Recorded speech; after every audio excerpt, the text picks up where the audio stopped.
We are live. We are here. We are recording. We're going to call this one episode 86 of the Athletic Philosopher podcast. 86 is a very fantastic number for all my fellow 86ers out there, people who turned 40 this year.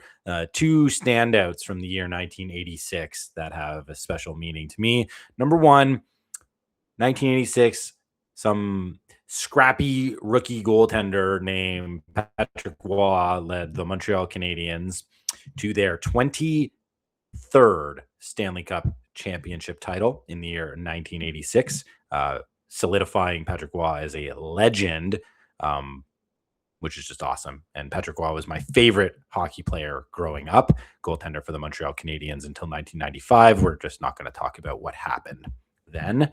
And another very cool thing that happened in 1986, one of the greatest albums ever recorded and written, especially heavy metal. Metallica's Master of Puppets was dropped, and that was the formative band for me, and that album in particular, formative album. So 86 was a fantastic year. 86 is going to be a fantastic episode. I have a loose idea of what I'm going to be talking about, and it's bringing together the narrative of the last few weeks in my life, which I've teased on socials for a little bit, and people close within my circle know, but I've not really shared the story. So we're going to talk about some of the stormy seas that have hit the shores of family Goldstein over here in Illinois.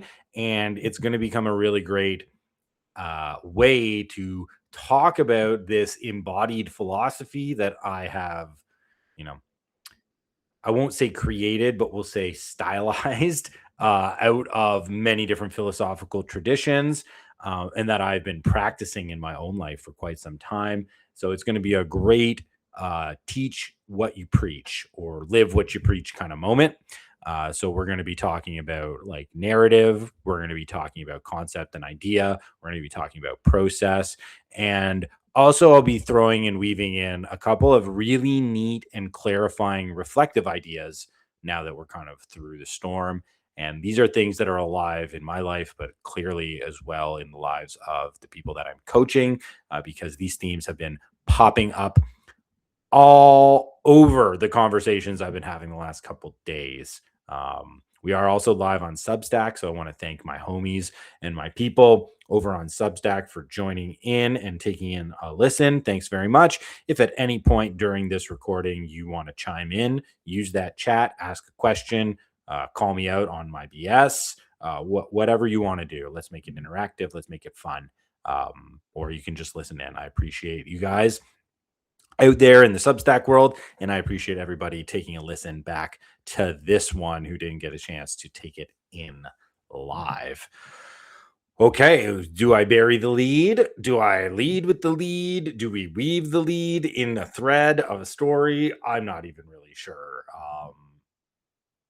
Last 6 months have been, the last 6 weeks have been tremendous in my household. Let's just start. Let's start at moment zero. Let's start at moment zero. For the final 2 weeks of June in this year, my wife was traveling in Europe for her job. So I was solo dad for about 8 days. And then my wife's aunt, who has a history of watching the children, back when we lived in Canada, she came up and was almost like a little bit of a nanny for the kids for three to 4 days a week. So she is like basically like grandma, babysitter, nanny, aunt extraordinaire. She came and gave me a little bit of a relief until my wife got back. And the day that we got back, the day that she got back was the final day of June. And that is our wedding anniversary. So we're celebrating our 13th wedding anniversary. We haven't seen each other in almost 2 weeks. Kids haven't seen her in like 2 weeks. And we have a guest, which is all great. And she walks out after, we had dinner and all these things. And she hands me a little screenshot of a note that we got from our landlord. Now, we are currently living in Northbrook, Illinois, but we are Canadian. We are living in the United States temporarily for my wife's job. She is getting experience in the international division of her corporation so that she can come back and move up the ladder in Canada effectively. So we're here for 3 years. A good time, but not a long time. Little Canadian drop there for those of you who may get that. And so we own a house in Ontario. We didn't sell our house in Ontario, and we rent out our house in Ontario. So we rent out a house that we own in a country we don't live in, and we rent a house in the country that we do live in. So my wife sends me this note, or shows me this note from our landlord, which effectively says, "You guys have been great tenants, but I want the house back. So you guys are gonna have to get out, and we'll work with you. I'm not gonna kick you out tomorrow, even though I could. But we'll figure out a way for you guys to get out and transition to another place." And rightfully so, my wife ignored this while she was in Europe doing her work. And this was kind of like, why did he bother sending us this? Like, we have a lease, we have a contract signed that says we are in this house until April 2027.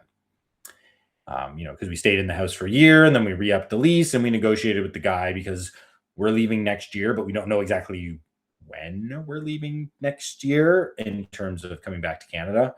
And we needed a little bit of flexibility in the lease. And we went through an extensive back and forth with the landlord on this.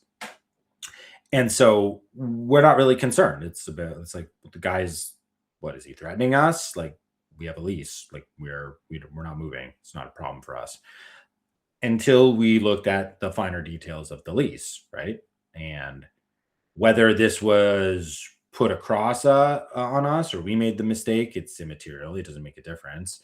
But on a closer inspection of the lease, where it should have said April 2026, it actually said April 2027. It actually says April 2026. So we did all this negotiating with the landlord, and maybe he pulled a fast one on us, and we didn't do our due diligence. But apparently, we only signed the lease for 4 months, and so we have no legal leg to stand on. So the day of our 13th wedding anniversary, in theory, we could have been homeless the next day because we got evicted from our house. Now, this is a big deal, obviously. This is a big deal when you don't have a place to live and you're in a foreign country. I mean, America's not that foreign from Canada, but still not the same country that you were born in. And you have 2 kids, and what are we going to do? They've got school, they've got clubs, we're in a synagogue. My wife has to commute to her job. We have a budget. Like, what are we going to do? And so all of July was figuring out, what do we do? Because we're effectively going to be homeless in August, as in we don't have a place to live. Like, we own a home in Ontario, but we can't go back and live in Ontario. So we were put in a pretty sticky situation. And I'll get to how like the process all unfolded and how the application of my athletic philosophy sort of guided us through our values and through our virtues to not only weather the storm, but come out through it stronger and in a better position. But I will mention, just right in the moment where my wife came back out and she recognized that our signatures were on this lease, and the lease said we were about to get evicted, it was just not a happy moment. This is a very sad and depressing and crushing moment. And immediately, the first thought that came to my mind was, oh, we're going to solve this and it's going to be better. I didn't know how, I didn't know why, I didn't know when, but I knew that was true. I just knew in the center of my being that was the truth, that this is going to be hard. This is certainly not convenient. It's not comfortable. I wish we didn't have to do all the extra work, but guaranteed on the other side is something better for us, something better for my wife, something better for me, something better for my kids, just something better for us in general. I didn't know what that is. I don't know what that looks like. I can't intimate it. But it was just in the moment, it was like peace. It was okay. Here's the storm. Here's the chaos. Here's the crashing. Here's like the structure imploding in front of your eyes. But there was no panic. There was no sense of unsolvable dread. Instead, there's like hope, optimism, and faith that we're going to get through it and that we're just going to solve the problem. And in the solving of the problem, we're going to get to a better place. So immediately in the moment, the control of emotions and the patience that is a direct offshoot of the physical training and of the application of the athletic philosophy that I've been constructing and creating over the past 10 years and living out. It showed up legitimately in the split second that I needed it, where there was no blame game.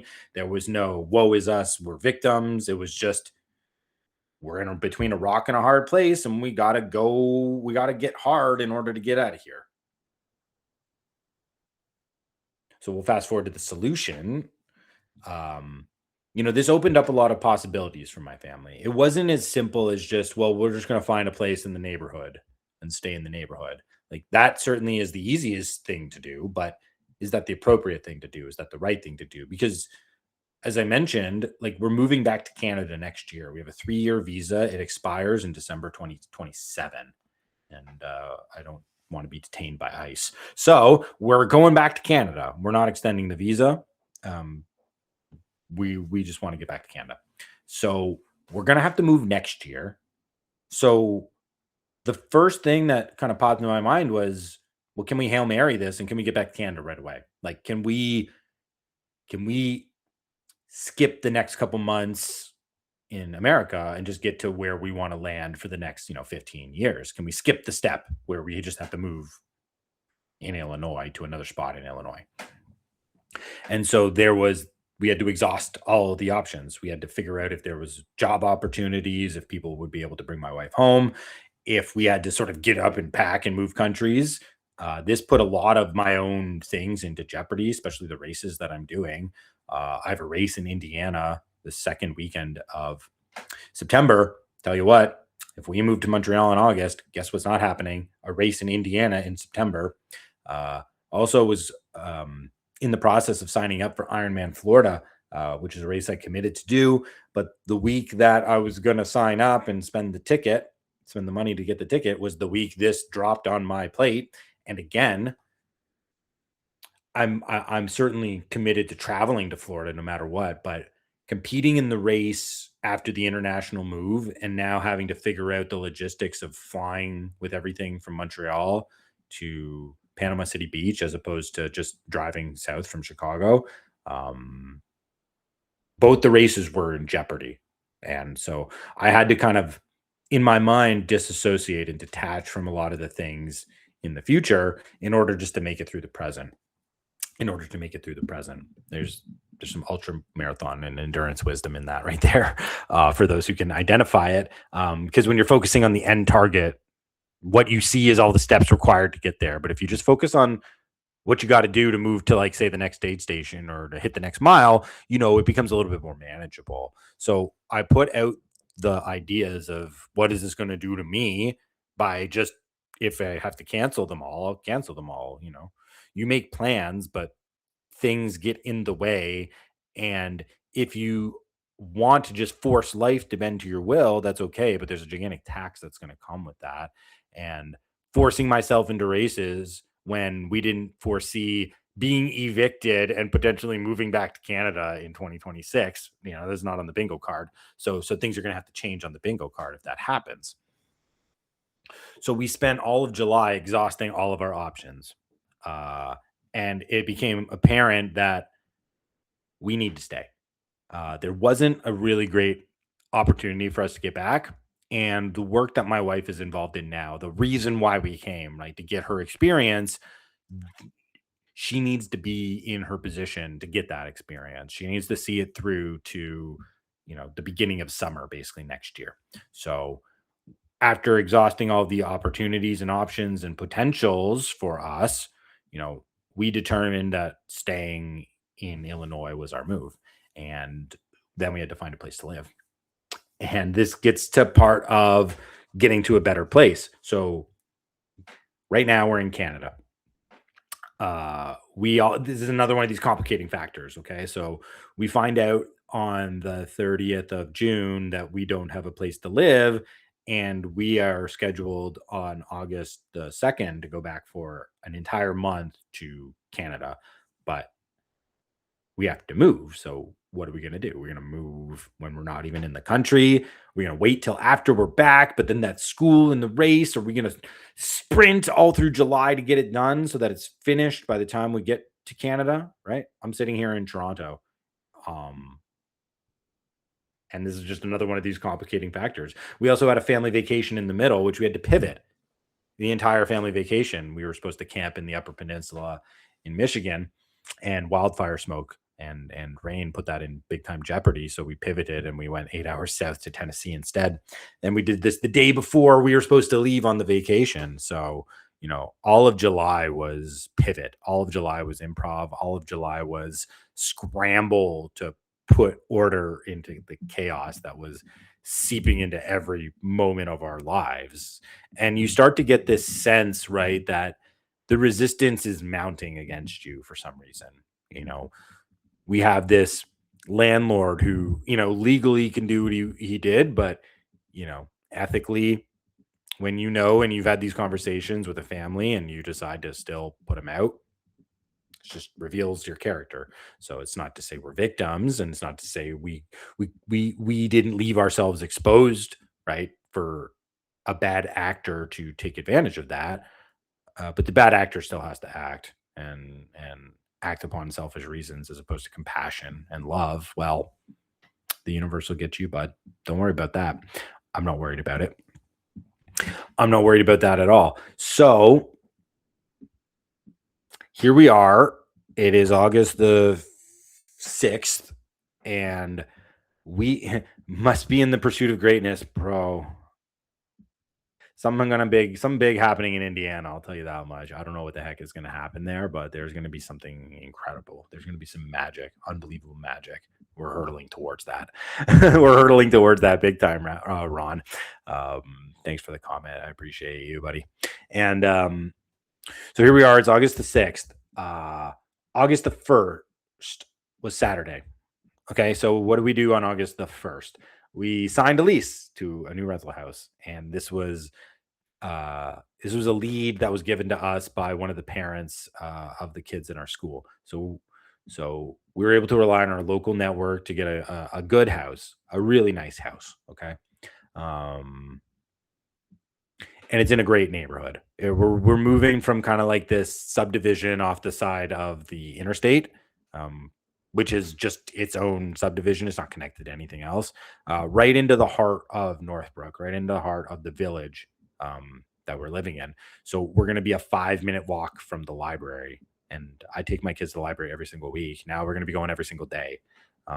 We're also around the corner from my little guy's best friend from school. And that little guy is actually not going back to the school this year. So this is great because he gets to keep being friends with one of his best buds, one of his very first best buds of all time, like my kid's 4. And so we know people. We're right around the block. We have the ability now to walk to the train station that can take us downtown. It's like a 10-minute walk to the Metro, which will get us to Union Station in 30 minutes. So we get an entirely different experience living in the same place. We get to be inside the village. We get to be kind of in the heart of it all, as opposed to just sort of on the periphery. And I think this is going to be tremendous and very beneficial for my family, especially for my kids. And they're super pumped. They're super excited about their new rooms and the new house and the new opportunities that we have. And the move is effectively now like a little bit of a pre-move before the big move next year. It's a great opportunity for us to purge things. It's a great opportunity for us to, find out what we really want. We've been living in and out of boxes for a while. Like, this is going to be a real great chance for us to, have a nice put together home that is going to be the focus, because I don't want to have to redo this again when we move to Montreal. So it's like, this is going to be it's going to make the move next year so much easier. And there's just a lot of good things that come out of it, as I just felt immediately inside of myself the moment I knew that we were in a pretty rough spot. That we were in a rough spot. So to say like life changes, I mean, we're moving a couple minutes down the block, but not without a tremendous upheaval, not without tremendous chaos, not without tremendous flux and uncertainty for a good 5 weeks there. And that explains a little bit of my, we'll say, my absence, um, in terms of presence and content. I mean, I'm still coaching my guys one on one, still coaching on the team, still coaching my group. All those things are going well. In fact, people didn't even know anything was going on. I wasn't telling people, but I was operating with this assuredness and this faith and this belief that allowed me to not allow uncertainty and doubt to seep into other areas of my life. And that's maybe a good segue here for, living what you preach. So what do I preach? I preach physical activity as a spiritual self-knowing tool. That the reason we engage in exercise and train in sport and compete in sport is to reveal meaningful information about ourselves to ourselves.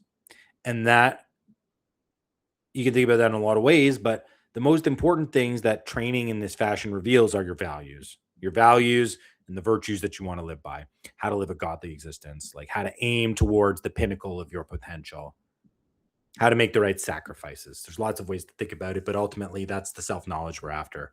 And that self-knowledge then allows us to walk down a path towards self-mastery. Like, you'll never master yourself, but you can get better. You can get better.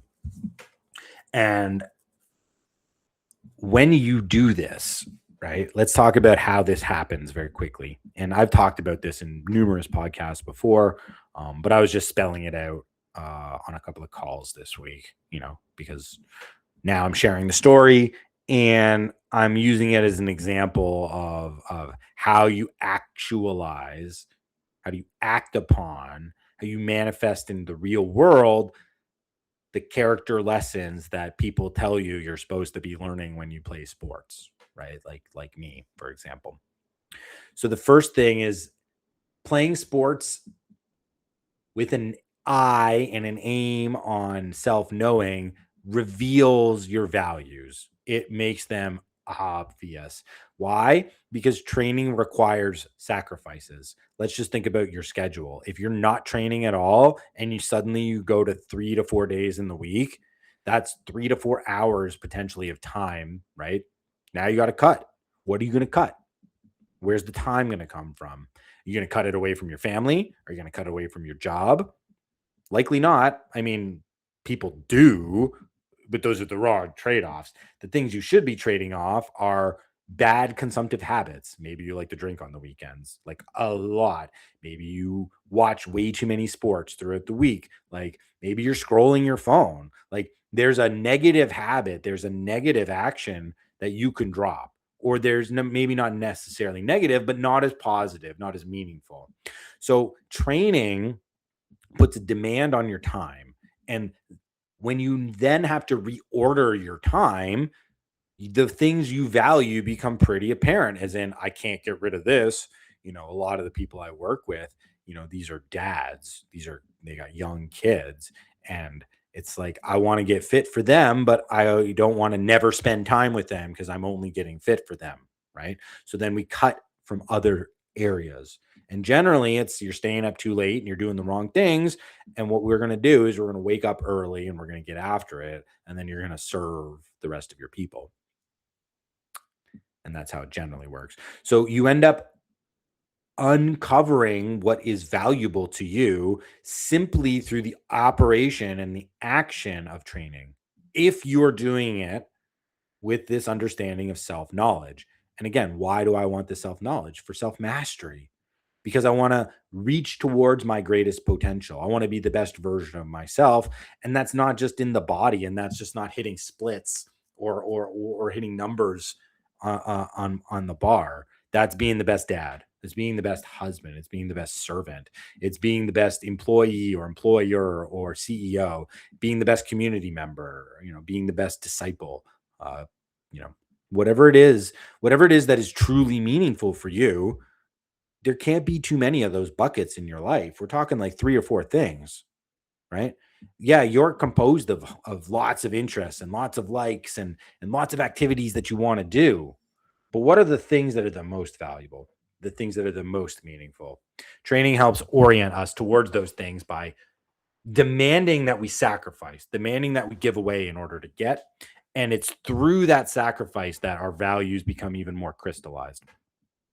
And I'll just go back in my story. It's, you know, this is another reason why what I preach has to be related to the heart. So it can't just be like any physical activity, but it has to be a physical activity that's meaningful for you. So something created to something connected to your curiosity, your passion, your interest, your enjoyment, your love, right? Because that's going to click you into that spiritual arena, which is the arena that we want to be in when we are engaged in physical activity as a spiritual practice. Obviously, we want it to be spiritual. So when we are engaging in an activity that we enjoy, a physical activity that we enjoy, or we're involved in an act of pure creation, or we are internally motivated to drive at excellence, then the spirit gets activated. And then when the spirit is activated, then it can then again, it's the attention and the observation and the noticing of things around me. So in my example, I never got consistent with physical activity until I fell in love with trail running. I kept trying different things. Like I never stopped quitting, but there was like 12 false starts, a week here, 2 weeks there, 3 weeks there. And none of them ever stuck. Then when I found trail running, it was like instant. It was instant. I love this. I want to do this all the time. I need to figure out a way to continue to do this all the time. That led me to the discipline of strength training and cross training, because you can't just trail run 6 days a week and think like you're going to be a spry, feel good in the body kind of person. Like you're going to run yourself down and you're going to be injured and you ain't going to be trail running anymore. So then the time on the trails goes up, the time in the gym goes up. I was married, didn't have kids, and I was getting my dissertation, my PhD. So I had an incredible amount of free time, right? An incredible amount of free time. So what I started to do was fill up that time with more things that I valued, which was more activity that was going to help me become a better athlete and become a better trail runner, because it was unlocking this passion for sport that was a little bit dormant. I grew up a very sporty kid, high level soccer player, gave it up after I got injured in high school, moved into music, moved into ideas, but always had that physical part of me. So I was rediscovering that. I was rediscovering that physical expression. And this just made me fall in love with sports all over again. So my time got filled up with golfing. My time got filled up with biking. My time got filled up with more running, until we moved and I had a prof job. And then time got a little bit reoriented, but not too much. It's when I that things really hit the rubber. It's when I had kids that I had to start for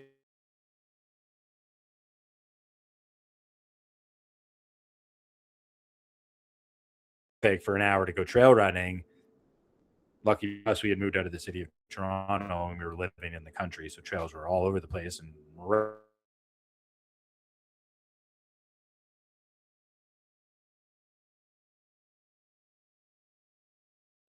to go. And not that I was doing these things often, but it's like things like video games, right? Like staying up too late and watching TV. It wasn't necessarily, this wasn't like an everyday thing, but this became a no time thing. Like these don't exist anymore because they're not valuable. They're not meaningful to me anymore. And playing the physical activity that I was in love with just made it so easy. It made it so easy to drop this dead weight, these things that were not serving me. And in this, and now we're just going to get into this overall process, because what I really want to impress upon everybody is like how instantaneous it was for me to just get into this problem solving faith and moving through seasons of uncertainty with absolute conviction and confidence of self. This comes from a decade of trail running. This comes from a decade of holding yourself accountable to the thing you love, which is a difficult thing to do. It's not easy to get up at 4:30 in the morning on a Saturday and go out and run 2 hours in a blizzard, but I do, and I did, and I'll continue to do it because I gained so much from overcoming the challenge that whatever resistance is in the way, it's never enough to stop me from doing it. I may procrastinate often, but I always do it. I always do it. So through that internal accountability, I've created this absolute sense of assuredness in who I am, and that when things get difficult, I'm able to identify the values. I'm able to identify the principles. And I lived this as a professor. I lived it in two insane episodes. First was the free speech battles of 2017 and 2018 when my school was bullseye, ground zero for international free speech controversy. Dr. Jordan Peterson, graduate student Lindsay Shepard, all that fun stuff, as somebody who actually cares about freedom and free expression and free inquiry and the absence of censorship of ideas, especially at a university. I didn't have tenure, but there's no chance I could be silent as I've been paying attention to this free speech controversies that's embroiled campuses in the United States and Canada and Britain in 2015 and 2016 and 2017. And now it's literally like I can walk to the place where it's happening because it's on my own campus. What am I going to do? Be silent? No, not a chance. I didn't have tenure, but I put myself out there. I joined with the Free Speech Society. I joined with the student. I joined with the only other two professors who were willing to stand up for something they believed in that wasn't ideological conformity and censorship, which, let's be real, I don't think these profs really stand for it. They just stand for naked careerism and opportunism and their own naked self-interest, which they'll cloak in ideological language, but you just change the words to change the magic words that they have to say, and they don't care what the words are. They'll just say them because they want their jobs. Sorry, guys. That's how it is. And so there was one. And so it was just so obvious that I had to live by value and principle. And I was willing to take on the struggle and I was willing to make the sacrifices. That was the first time. The second was through all the COVID garbage. Nonsense. Living in Canada during COVID was like the greatest education in human nature of all time, besides parenting. And they threw all the social pressure, especially in Canada, guys. It was nuts. It was so nuts. Like the lockdowns were vicious. They were dehumanizing. The vaccine mandates were even worse. I got threatened to be fired from my prof job because even though we were teaching online, you had to have because it was too dangerous to be in person, but you still had to have your COVID vaccine to teach online because, viral spread goes through the microphone. Anyways, so I stood up then, didn't get the shot, won a religious exemption. Eventually, the vaccine mandates were rescinded. The truckers won. We won. Team Love won. Team Hate and Team Control, you guys lost big time. And if you don't think you lost, just take a look at what's going on with Fauci in the news. You guys lost. You really lost. And we really won. We really won. Team Love always wins. Team Humanity and Team Love, they always win. Maybe not in the short term, but in the long term, Team Love always wins. And both of those times were incredibly difficult for me. But I know that I'm the person that when push comes to shove, I'm going to stick by my principle. I'm going to stick by my value. I'm going to stick by with what's most meaningful in the end, which is integrity. That's related to my spirit and my soul. You guys aren't taking that from me. You may destroy my body, but you'll never take my freedom and integrity. And that comes through the training. That comes directly through the courage of taking on nature and the trail runs, of taking on elevation, of taking on inclement weather, of taking on fast speeds in the forest, of always pushing myself, not to settle, but to go farther and to go faster and to eventually start signing. This is eventually after all this, but then start signing up for races and putting myself out there and entering into the coaching world because I was noticing not only am I teaching the moral value of sport in the history and philosophy classes that I'm teaching as a professor in kinesiology, but I'm noticing in real time how it's working in my life, how I'm standing up, how I am bringing the best of myself in the moments where everybody else around me is shrinking because it's too hard. Do you want to know how many emails I got from professors saying they wish they had my courage to speak up against the woke censorship mob? Too many. And they all had tenure, guys. They couldn't be fired for speaking up, but they'd face ostracism, they'd face social pressure, and it could eventually lead to them being fired. And they never did. And they said, where do you get the courage? I want courage like you. Trail running. Trail running gave me the courage because it taught me who I was. It teaches me who I am, and it reminds every time I go to do it, it reminds me. It reminds me of the things that are the most valuable to me. And this is what I teach, and this is what I preach, and this is what I coach. I coach physical activity as a self-knowing tool so that in the moments where your character is questioned by life's challenges and adversities, you can bring the best version of you in the moment. No hindsight, no regrets, no resentment over what present you did that future you now cannot live with. Like, you have to have some foresight here. You have to have an ability to remove certainty and act on faith, act on belief, act on trust. Trust yourself, believe in yourself, have faith in yourself, have courage to do what you know is right. Listen, guys, harsh truth. You know what's good and bad. You know what's right and wrong. You know what you're supposed to do. It's just hard and it's scary and it takes courage and fortitude and bravery. And most people have none of that.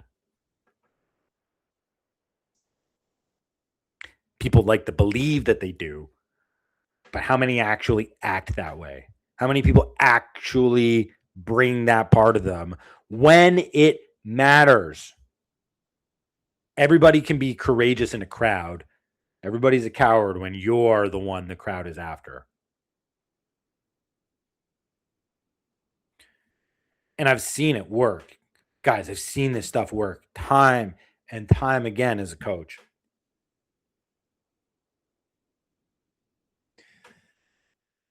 You learn about yourself through the training. You become exposed to the best parts of yourself, to the worst parts of yourself. You start to see all the ways in which you sabotage, in which you give away your responsibility, right? By giving into excuses, by settling for mediocrity, by allowing other people to define the limits around your life and your potential.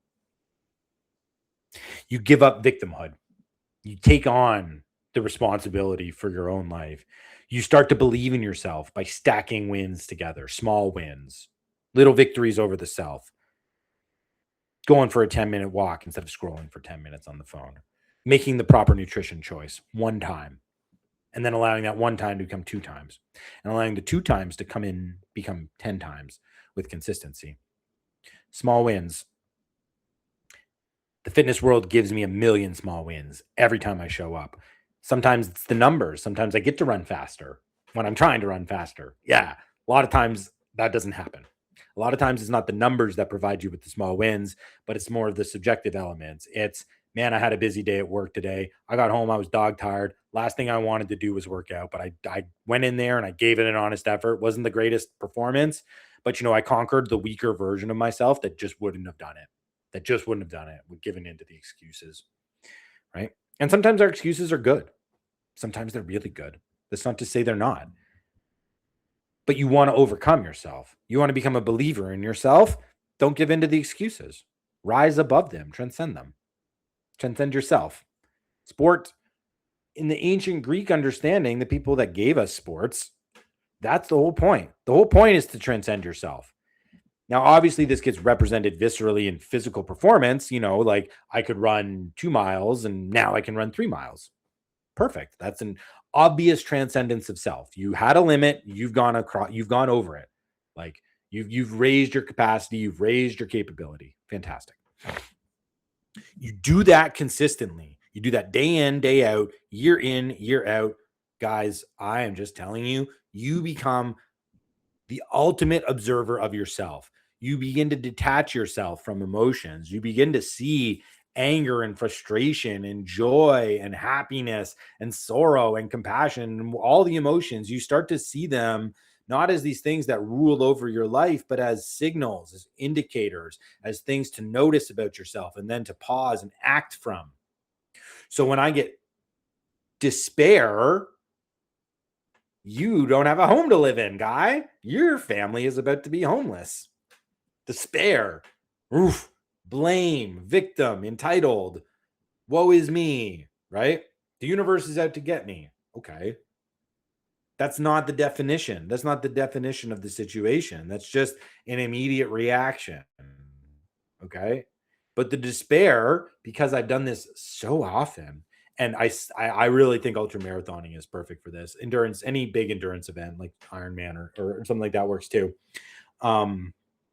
But so often your moment of despair becomes the moment of breakthrough and triumph and of rebirth and of getting it back, And I've just felt this in my body so many times on long runs, in the trails, on the beach, in ultra marathons, coaching people who think they can't go any further. And then all of a sudden you get them across the finish line 20 miles later. Like, when you have that evidence in front of you, the moment you start to feel despair, you don't think it's a definition. You don't think it's a linear trajectory down to the bottom.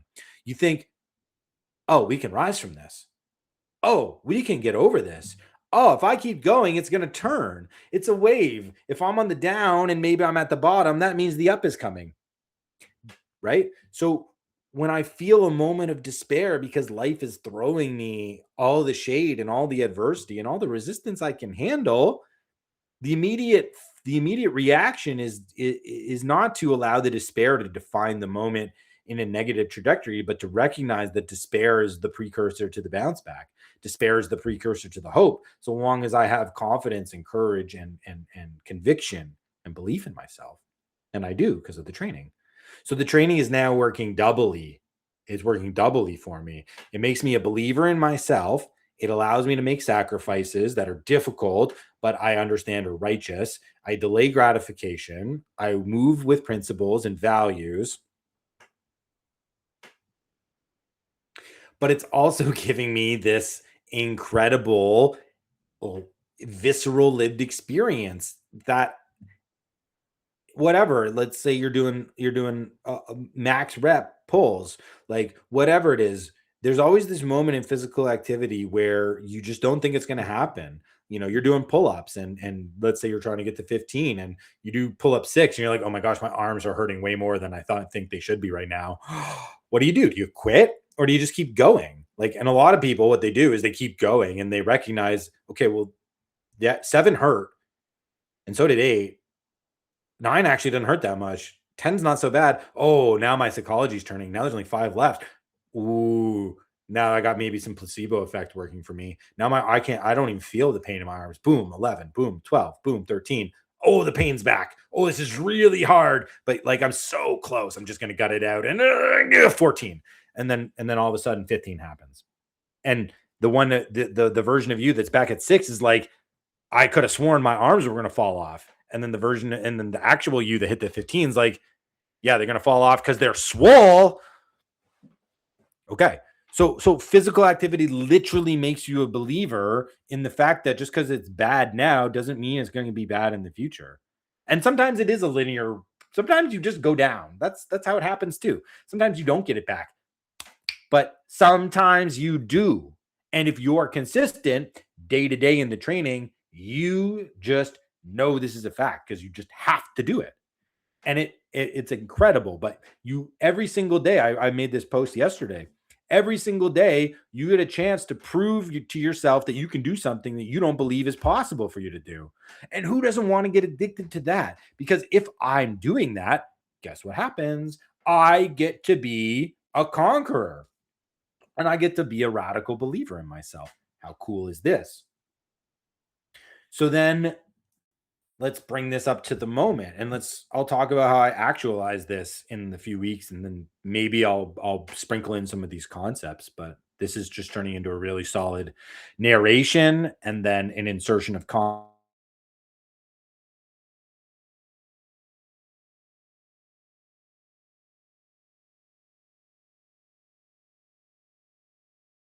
we're we're really in trouble.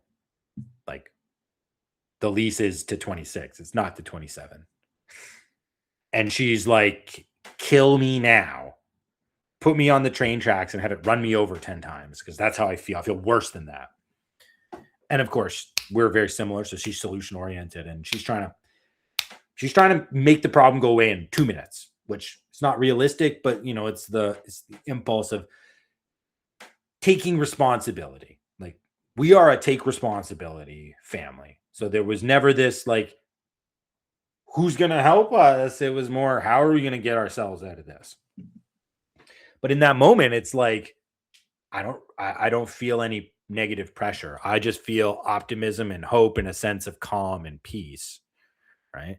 And that's not to say I'm not worried. That's not to say I don't have doubts. That's not to say I don't have fears about what's happening, but it's to recognize, like, okay, we're going to solve this through positive action and taking responsibility.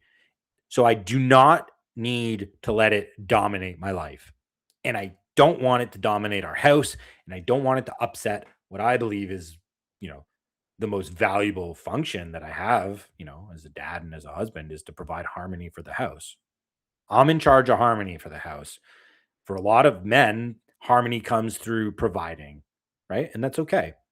And it's okay if you don't. Like, that's not how I do harmony. I do harmony by smoothing out the irregularities in our life because we're striving and we're doing difficult things and we're not settling. And that creates disharmony. Okay, here's a good chance to sprinkle in a concept. If you are somebody who is striving, if you are someone who aspires to something better, if you are someone who is pushing, you are an intentional agent of chaos in your own life. You are taking something that's settled, something that is comfortable, and you are shaking it up. You are intentionally creating disharmony where harmony might have existed. And that's necessary, right? It's necessary to shake it up. But we also have to recognize that we're responsible. So if I want to push hard in business, that might upset some harmony with my obligations as a husband and a dad. And in order to rectify the disharmony, I've got to figure it out. I have to do it on the back end, right? So I'm responsible both for creating the disharmony, but then also for reordering the values and priorities in life to affect an even better harmony, right? And all of us that are striving and all of us that are aspiring towards greatness recognize that we are agents of chaos in our own life by necessity, but we have to take on that responsibility and we have to get real serious and intentional about harmony. And intuitively, this is something I'm always talking about, and it's something I'm always preaching and teaching and coaching my guys on. But I didn't have quite the explicit understanding as to why it was so important. And this is why it's so important, is because we are actively creating the disharmony. We're responsible for it. If we're striving and we're pushing hard, we're doing it to ourselves. So we doubly owe it to the people around us who are relying on us to double down on creating harmony in the wake of the disruption. And this has been so top of mind for me in the move and in living in the States, which, coming to the end of our time here and what I thought it would be and what it is and how it's going to continue to play out and how it's going to change in the future with, more resonance and more time to reflect and more reverberations in the way in which we're living our lives. I've come to see this time in America, at least for me, is like the time of quicksand. It's the time of quicksand. Every time I wanted to say expand in business, we'll just keep this going on this train of thought. I'd put down a cornerstone. I'd put down a foundation. Let's say it's a tent. Like, I'm on sand and I'm putting down a tent pole in one corner, and then I turn my back on it and I go to the next corner. But it's not sand, it's quicksand. So by the time I get the second post in and turn around, the first post is literally sunk into the ground and it's gone. And it's like, well, where the heck did that go? Okay. So I have one post, let's build another one. And then when I get the second one in the ground, or maybe the second and third one, I look back and the first one's gone again. And that's basically been the process for me, at least as I've experienced it in business, which is one of the big meaningful buckets of my life is coaching, building, it's serving, it's educating, it's sharing, it's helping, right? That's very important to me. If I'm not doing that, I'm not anywhere close to my potential, nowhere close to my potential. Even if I got the best house, it's the cleanest house, my kids are the best ordered kids. If I'm just that, I'm so limited because I have this knowledge and I have what I believe is a special gift and divine responsibility to share that. Um, so I have to be pushing like a little bit in business, but I'm getting all these signals that the more I push in business, the more disharmony is created inside my house. So I've got to calibrate that. Right. So my whole experience in America for the past 18 months has been restrain, create harmony, feel out when is it maybe appropriate to push, and then push. And then every time I push, it's this quicksand effect where it's like, no, there's a bit too much disharmony in the house and you're not actually getting the traction that you want. So go back and focus more on the harmony. And then when I focus on the harmony part, business does a little bit better. It's kind of funny how that works.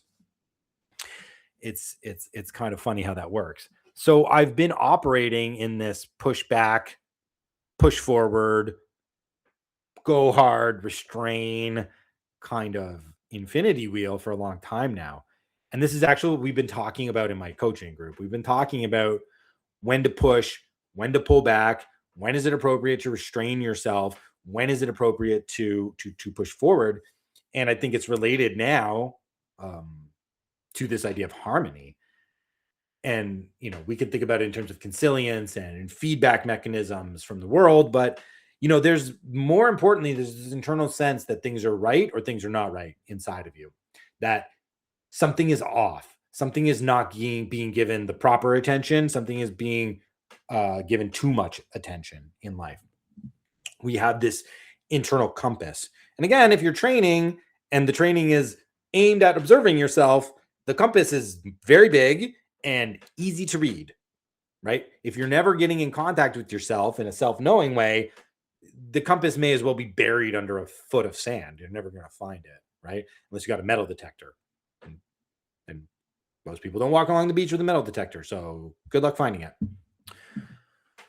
Good luck finding it. And so when we have to push and when we have to restrain is related to the ways in which we are actively creating disharmony in our lives. And sometimes you can create disharmony through pushing too much. And sometimes you can create disharmony by pulling back too much. I'll just continue talking about me in business here to give you concrete example of this. But I don't do myself any good in business by consistently restraining myself. There has to be building. There has to be pushing. There has to be outrage. You can't just be service, service, service and never doing anything else. Otherwise, eventually there's going to be nobody to service. Like there's going to be nobody to help. So always restraining creates disharmony in the business. It creates disharmony in this one bucket. And if I feel disharmony in that bucket, it's going to seep out into the other buckets, into family and into self-leadership, fitness, faith, those types of things. Okay. I think everybody recognizes when we're pushing too hard, how that can create disharmony. Pushing to, like, one of the conversations I was having yesterday with an athlete who's training for their very first Ironman, right? It's, your insistence on hitting the exact number of hours in training is causing friction and disharmony in your relationship because you're worried about how do I fit in whatever my 3-hour bike ride. And your wife's like, how do we get our kids ordered for school tomorrow morning?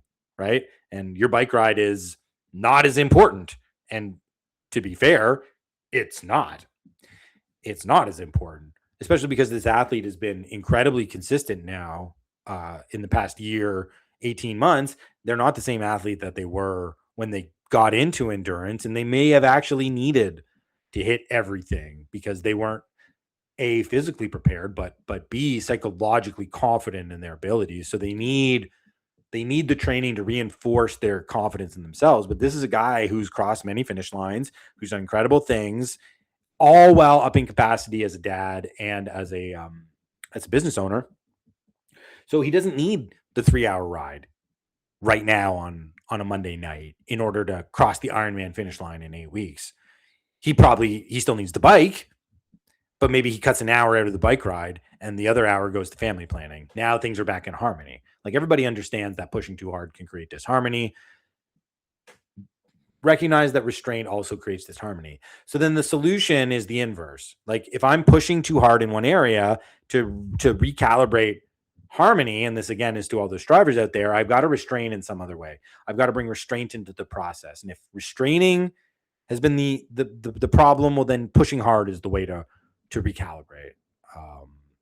And so for me, recognizing the disharmony that can come from having to move your family in a month when you don't want to move it and you don't know what's going to happen, think about the aura, think about the energy, think about the environment in the house that comes from two parents being incredibly stressed out about an uncertain future. It's not going to be good. There's not going to be any harmony in the home. And my wife is very solution oriented, action oriented, goal oriented. So I have no worries about we're not going to get this done on time, right? We're going to get a house. We're going to get a lease. We had gone through a really solid moving process to go to Canada. So we know that someone can come and pack our house in a day. We don't have to put anything in boxes. Someone's going to come and do it for us. And they're going to do a better job because they're not connected to the stuff. So they're just going to get it done. And we know that someone's going to move our stuff for us and set it up and put it in a spot where we can unpack it. So we have this experience, we have this knowledge, and it's up to me now to utilize this context and experience to create harmony and peace in the home. So what most people would do in this situation is not what we did. Most people, we're moving. We need to start preparing now. We need to get boxes. We need to start culling things. We need to start making lists. Like, we need to start making it easy for the movers. We need to reorient everything in our lives to this, because who knows, we may need to be out in a month. And in our situation, we had to be out in a month. But our life is crazy. Our life is chaotic. There's a family vacation in the middle. There's this knowledge that we're likely moving in the month when we're on vacation in Canada for the month. Everything is topsy-turvy. So what do we need the most? We can't push hard into the area of uncertainty. We have to pull ourselves back. And it was the biggest exercise of restraint, one of the biggest exercises of restraint in my entire life, not to get into immediate packing and control of the moving situation in all of July. So what did we need to do instead? I needed to take my kids to the beach. I needed to take my kids to the pool. I needed to make sure that we were still having quality family experiences and not just handing our lives over to this agent of disorder and chaos, which was out of our control anyways, and that we had experience in navigating already. We'd already done this. We knew we were going to have to do it again. We already knew we were going to have to move. So what's one extra little move in the process? If we had allowed that to dominate our mindsets, we would be living in hell. We'd be living in hell. But I refuse that. I refuse to live in hell, even if the world around me is burning. I did it in Canada, guys. I did it at the universities. I was not allowed to go anywhere in Canada. I could go to a place where I could use money to buy something, and that was it. I couldn't go to my son's hockey. I couldn't go to my daughter's hockey. I wasn't allowed into restaurants. I wasn't allowed into libraries. I wasn't allowed into my own university. Technically, I was, because they forced me to take rapid tests, which I stopped taking because, for those listening, I just flipped the bird. It's tyranny, tyrants, monsters. Not cool, friends. Not cool. So I refuse. I refuse to allow the external world to dominate and dictate my internal peace and my harmony. And If we have chaos all around us, I'm still going to go to the beach with my kids. I'm still going to go to the pool. My little guy is a pro swimmer because how many times in July did we go to the pool? Probably like 3 times a week, and the beach once a week. Because I'm not willing to allow something to knock me off my values, to knock me off my foundation. Harmony in the home, providing quality experiences for my kids because they didn't ask to be moved to a different country and taken away from their family and their friends. So it's an extra onus on me to provide for them, especially because my wife is doing all of the working. She's working 50 hours a week, 60 hours a week, and now she's also doing the moving stuff. So it's even more important for me to restrain myself, to try to control the situation, to try to make it easier on us in some way, shape, or form, but ultimately disrupt the harmony in the house. It's never going to happen. Didn't happen. Would never allow it to happen. It was so obvious it couldn't happen. And to me, that's like the secret of this whole training thing. The training just makes you such a radical believer and understander of what is the most important thing to you and how to live it day by day in each of these minor moments, right? It's always the mundane small moments that make you prepared for the big things. It's not big things preparing you for big things. It's a cascade and a series of small things that interlock and connect and make it possible for big things to occur.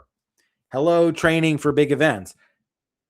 You don't just train for like a 50-mile ultra in one training session the weekend before. There's months and months of small workouts that interlock together that make you prepared, that reveal to you the knowledge that you need in order to go forward. Right. So, as we've come through this turbulent season, and we're still in turbulence because we literally walked out of our house on Sunday morning and it's just sitting there. All of our stuff's there. Nothing is packed up. Nothing is ready to be moved. We just living our lives and moving through it, not letting the external world dictate our internal situation. We're in control of that. We're in control of that. And we can use that serenity internally to then create calm ripple effects into the world outside. We can manage our reality. Just because someone's kicking us out of our house, we don't have a place to live, doesn't mean we can't go enjoy the beach. Doesn't mean we can't go enjoy the pool. Doesn't mean we can't have quality family time and smiles and laughs and memories. And ultimately, what have we just done? We've just modeled exactly how we want our kids to act when they face an intense situation. Be honest, take responsibility, get a sense of the gravity of the situation, move towards positive solutions as powerfully and as quickly as possible, and do it with grace, compassion, understanding, and love on your side so that as the adversity mounts, you smile. Smile at the pain and it becomes your friend. I learned that running ultras. And I got to apply it all throughout July. Smile at the disorder and it comes with you to the beach. Smile at the disorder and it kicks in the pool with you. And so ultimately, you know, live what you preach. It becomes who you are. It's not something you do. It's not something that you have to switch on. It just does. It's auto. It's default. It's your foundation. It's your training. You know, in competition and in moments of adversity, we don't rise. We don't rise to the level of the competition. We fall to the preparedness of our training. We fall to who we are. We fall to our character. And if you're not physically training with your eyes on your character, you're missing it all. You are missing it all. Because it's that attention to the lessons that are revealed through the consistent day to day, year to year. Now we're into like decades of this training stuff. Without the proper attention, you're not seeing it. You're not growing. and especially not incorporating and assimilating the lessons into your being moving forward. And that is what I coach and preach most often. It is the power of the assimilatory principle of recognizing the gap, getting the knowledge, living it out, succeeding with it, integrating it, and then getting right back into the challenge, the next challenge with the new and improved you. Because as you improve, so too do the challenges you face get greater. You just upped your capacity, you just transcended yourself. Cool. Guess what you need to do to get to the next level? Even more. And when do you get to stop this?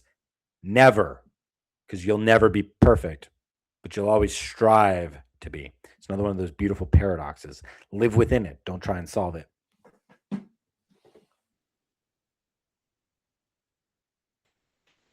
And for the people that stay with this, you may think you can get it in a few months, but if you're not practicing it for the next year, 2 years, 3 years, again, you'll miss it. You won't be able to incorporate it into who you are, and you'll be lost. You won't have those assured values and principles. You won't be able to rest on the foundation of your self-confidence and conception and identity. And you'll be thrown about by the external world without any way to hold your ground, hold the line, as the truckers used to say.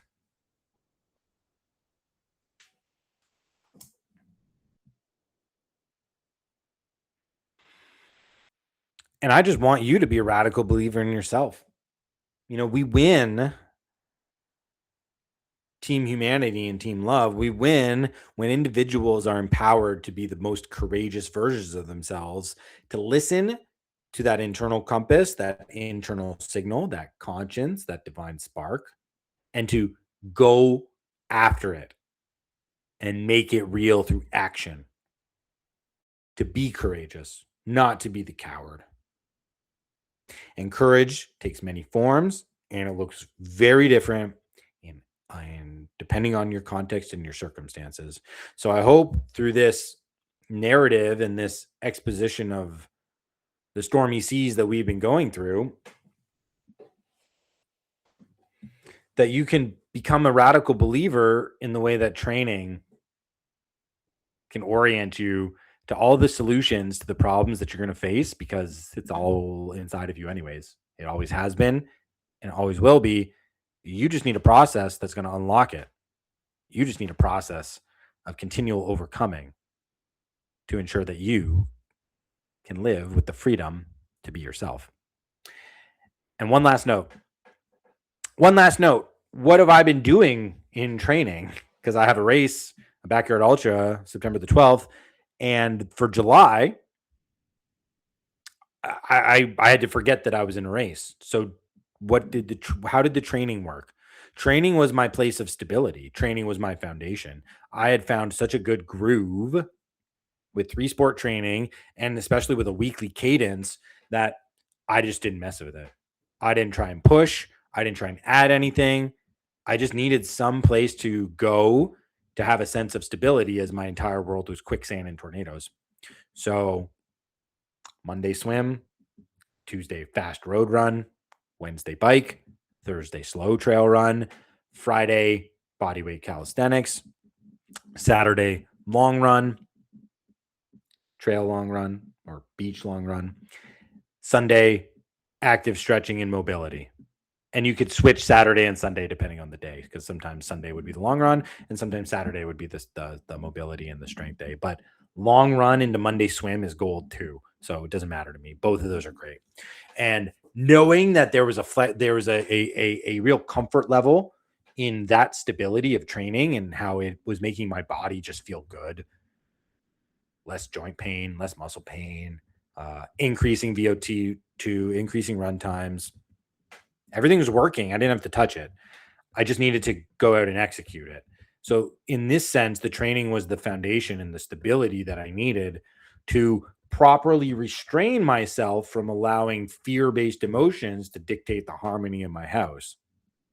So the training was, again, an integral piece in how all this fit together and how it worked. Okay.